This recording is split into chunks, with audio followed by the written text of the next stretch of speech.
Hi guys! Magandang hapon. Ayan.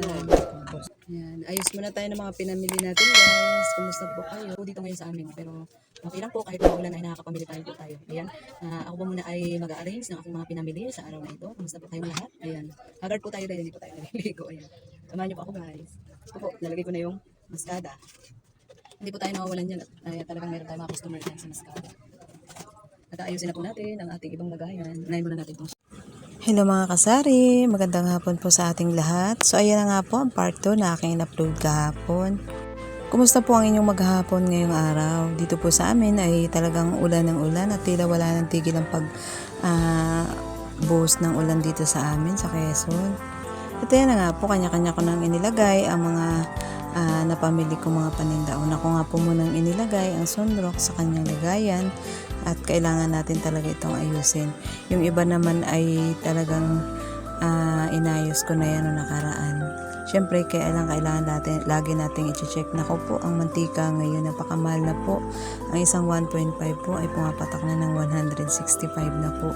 Hindi na po alam kung paano natin ito tatakalin sa halagang 5 piso. Kasi nga po, sobrang na talagang taas ng ating mantika. At pasensya na nga po pala kayo kahapon sa in-upload ko dahil hindi po ako makapag voice over kasi nga po ang lakas ng ulan dito sa amin. So itong part 2 na ito, bago nga lang po ako ngayon nag voice over kasi nga po parang mas okay talaga na kapag mayroong voice over tayo. So ayan nga po, bumili din ako ng loose stage yung mga napkin ng ating mga kababaihan. Hindi po rin nawawala yan dahil kailangan natin yan sa mga pambuwanang dalaw o ika nga nila. Maliit lang naman itong pwesto ng aking tindahan pero kailangan natin na kahit papaano ay medyo makumpleto natin kahit na ganito lang kalit yung ating tindahan.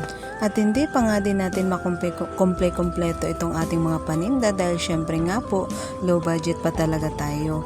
Kung alin lang yung ating benta sa maghapon ay saka natin iniipon at sa loob ng 5 days or 6 days saka po tayo namimili ulit ng ating mga paninda.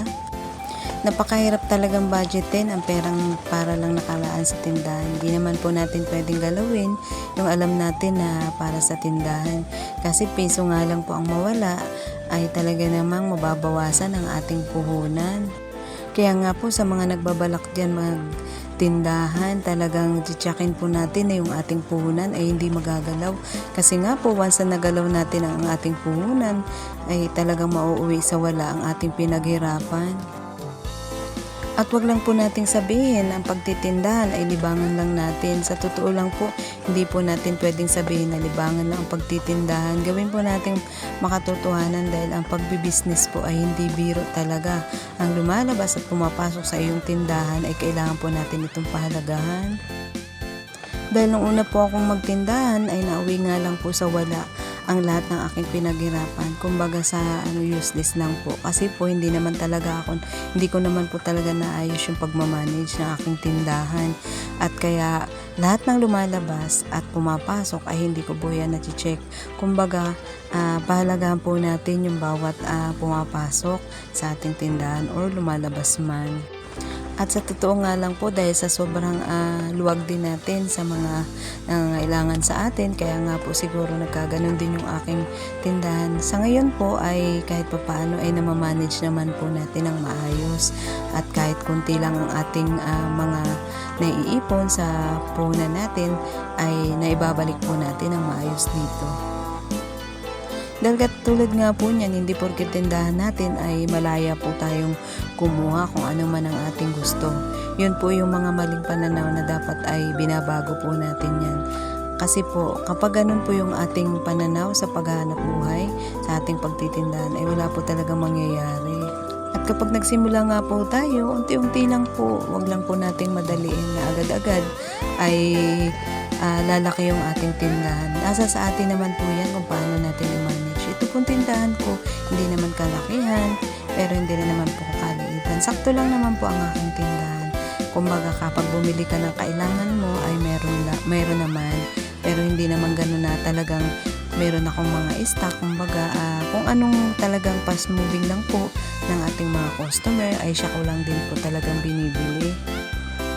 Kaya nga po kahit na tayo ay nagtitindahan, advice ko din po sa mga bago pa lang, manood din po tayo ng mga talagang matagal na namumunan sa pagtitindahan, sa pagbibusiness, kasi doon po matututo tayo kung paano natin magagamit yung puhunan na ating sinimulan.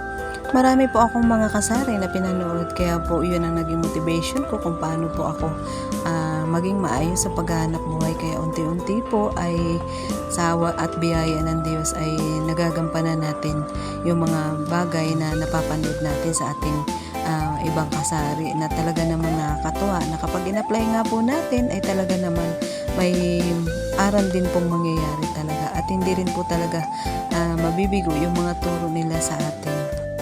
At ayun na nga po, bumili rin ako ng Marie. Iba-ibang biskwit nga po ang binili natin. Kumbaga mga bagong biskwit na naman yung aking mga pinamili. Kasi yung mga dati nga pong biskwit na binibili ko ay medyo nagsawa na rin yung mga kabataan. Kaya ayan, bagong biskwit at mga Marie pambata na naman ang ating pinamili ngayon. At kahit naman po ako ay nakapamili na, marami pa rin pong kulang sa aking mga paninda. Talagang sa sobrang dami naman din kasing lahat halos gusto mo nang bilhin yung mga pangangailangan. Kaso nga lang, syempre, kung alin nga lang po talaga yung nakalaan yung ating budget para sa tindahan, ayun lang po muna ang ating uunahin. Pero nagkaroon din po ako ng kumbaga na may natutunan din po ako na kahit papaano sa mga dalawang items lang ay pwede po tayong bumili para lang kapag ka mayroong naghanap ay meron po tayong maibigay. Ayan po, marami po talaga akong mga number 1 sa akin, mga sabon, powder at mga kape, shampoo. Ayan po ay talagang hindi nawawala. Itlog at yung mantika. Ayan, mga dilata po. Ayan talaga yung number 1 fast moving.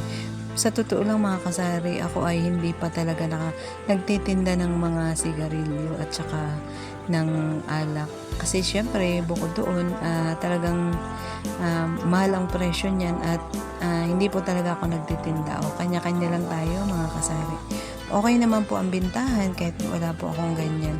Siguro dahil sa laki rin naman ng puhunan para dyan, kaya hindi rin ako, isang reason din na hindi rin ako tinda ng mga ganyan. At talagang okay na sa akin ito, para kahit papaano ay meron lang ako mapagkakakitaan ay masaya na rin po ako.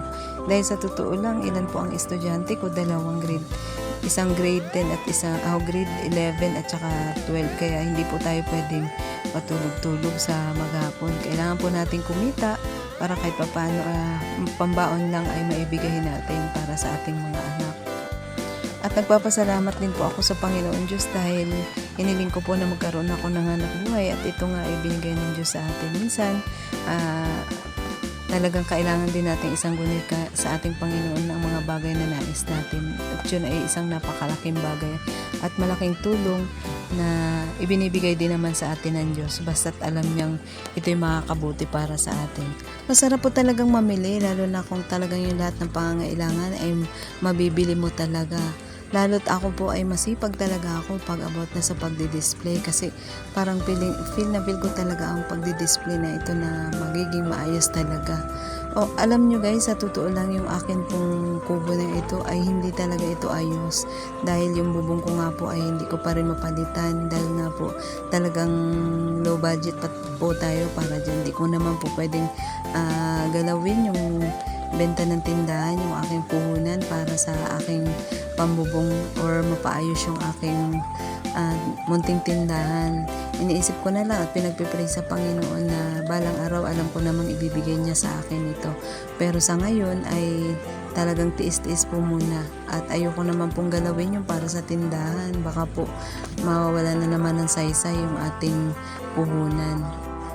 Mag-iipon-ipon na nga lang po muna ako para kahit papaano balang araw ay alam ko pag will ng ating Lord ay ibibigay niya rin naman ito sa atin. So ayan, nagbili na naman ako ng Nescafe Creamy White at ilan pong kape, dahil talagang ito fast moving din po dito sa atin. Ito po yung mga bagay na hindi nawawala din sa akin, kasi talagang umaga't hapon ng tao yata yun na lang ang pinaka vision nila, yung magkape.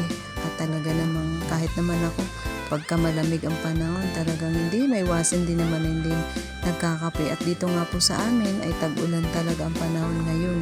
Kaya talagang need natin mag-stock ng kape. Dahil nga lang makainom ka nga lang ng ganito, talagang napapawi yung lamig na nararamdaman natin sa buong maghapon. At ayan, bumili na rin naman ako ng ng birds tree kasi nga po naubusan na rin ako ng birds tree at need na po natin na makapamili ulit ng mga i-stock natin para ngayong Pasko po.